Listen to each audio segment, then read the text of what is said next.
உடன்பிறப்பே வா என்ற தலைப்பில் திமுக தலைமை அலுவலகமான அண்ணா அறிவாலயத்தில் மயிலாப்பூர், தீநகர், ஸ்ரீபெரும்புதூர் தொகுதி நிர்வாகிகளை திமுக தலைவர் மு.க.ஸ்டாலின் சந்தித்து பேசி வருகிறார்.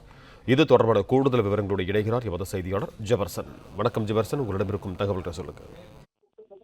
உடன்பிறப்பே வா என்ற தலைப்பில் திமுக தலைவர் ஸ்டாலின் பல்வேறு மாவட்டங்கள் சார்பாக, தொகுதிகள் சார்பாக நிர்வாகிகளை சந்தித்து பேசி வருகிறார். அதன் அடிப்படையில் தான் இன்று தீநகர், மயிலாப்பூர், ஸ்ரீபெரும்புத்தூர் தொகுதிகளில் இருக்கக்கூடிய நிர்வாகிகள் வரவழைக்கப்பட்டிருக்கிறார்கள்.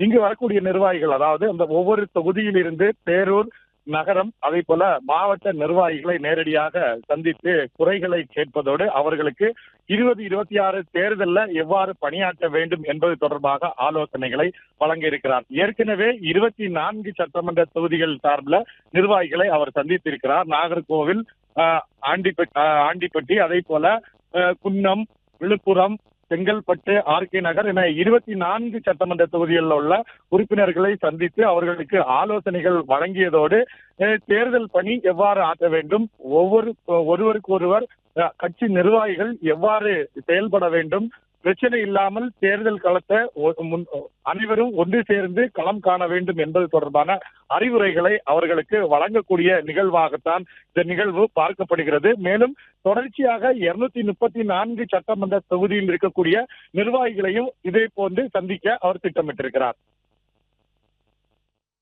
நன்றி ஜெபர்சன், உங்க தகவல்களுக்கு. பிளே ஸ்டோர் மற்றும் ஆப் ஸ்டோரில் இருந்து பாலிமர் செயலியை QR கோடு மூலம் பதிவிறக்கம் செய்யுங்கள். செய்திகளை உடனுக்குடன் பெறுங்கள்.